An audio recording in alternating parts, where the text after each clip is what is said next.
And finally, to Megyn Kelly's interview with Christie, the New Jersey governor, may not be at the top of the polls, but he says do not count him out. You know, I think I was discounted early on, and that's fine. You can't worry about the things you can't control. I just went out and laid out our program and our plan and doing it the way you do it in Iowa and New Hampshire.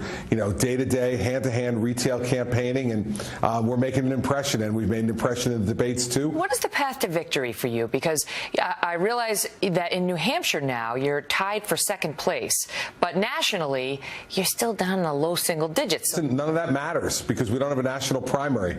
We have primaries state by state, and when people actually start to vote, it changes those national numbers overnight. That is true, what Yes. he just said. And Kimberly, what I want to go back to with him is that he's like fought for every inch of this ground. I love He was it, like sort of discounted, and then he's fought his way back to the main stage. And like a lot of people said in the aftermath of the debate that Cruz and Christie did the best in the debate. Yeah, I think Christie has not disappointed in any of the debates that he's been in. I think he's been outstanding, and I like his tenaciousness. He's just fearless. He loves a good, hard fight. I understand his mentality, where he's coming from, having been a prosecutor as well. So I would not for a second count him out. Anything can happen. I mean, look, we just saw Cruz, make a misstep with, Brett Baer. Things happen. The dynamics change. Who would have thought, way back when, that Donald Trump would be the front runner and still going strong here at this point? This is why it's so great to be involved and watch this and have a front row seat to politics. And Christie's not giving up anytime soon. He actually has a very strong support system in terms of his organization, his media stuff that he puts out, and money. That's true, and social media has been very important to his campaign. Done a good job on that. A lot of candidates have, but his in particular. Juan Williams, what do you think of Chris Christie? Oh, I like Chris Christie. I think he's terrific. He'd be a good candidate for the Republicans. But I got to say, I disagree with you, Dana. I don't think what he said is accurate when he says, "Oh, we don't have a national primary. We have state by state."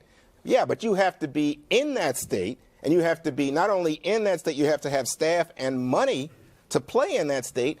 And outside of New Hampshire, there is no Chris Christie organization money at this time. So he's doing great. I think he's been in New Hampshire 50, 60 times.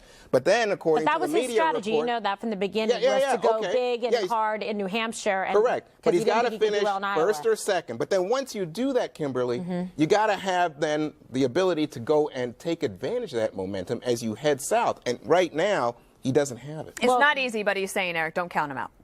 Oh, you can't count anyone out. And I disagree with Juan that I think if you do have a good performance, he's not going to have a good performance in Iowa. It's going to be ugly for him in Iowa. If he does well in New Hampshire first or second, then all of a sudden I think you do get a lot of money thrown at you. You get a lot of interest. I think what Chris Christie has going for him right now, he's perceived as one of the establishment candidates. So it's Rubio and Christie right now are showing the most promise on the establishment side, the ones that aren't Donald Trump, Ted Cruz, or, say, a Ben Carson, who's faltering anyway. But the reason why he's doing well now is because national security bubbled to the forefront. It became big with Paris and San Bernardino. If we were on the economy still, he would be getting smoked. I'm sorry. I live in the state. I know all about the economic woes of New Jersey. But right now, we're not talking about any of that. We're talking about how are we going to stay safe. When you see Chris Christie, you say, hey, that guy could probably keep us safe. And guess what? That's the biggest issue. So yeah, absolutely. This guy was like the front runner and someone that everyone was loving last time, but he didn't run, against Romney. You never know. He could be up there again soon. Last word on Chris Christie? Yeah, he missed his chance. I think he's kind of like a dude who peaked in high school that still has some of that confidence, but he's kind of knows he's kidding himself. When he told Megyn Kelly, he said, "Oh, I have the same path as everybody else." No, you don't, because people are asking you, what are you doing on the path? You're coming at this from a defensive place. So it is different. He sounded a little more like he was answering with inspirational affirmations to himself, and that's never a good sign. I disagree, but we don't have enough time to go after it. All right, coming up, new national security concerns over Syrian refugees coming to America, and later, the Fastest 7 is back, featuring this guy. Once Buddy the Elf, now Santa. Stay tuned. Santa, make him hurry.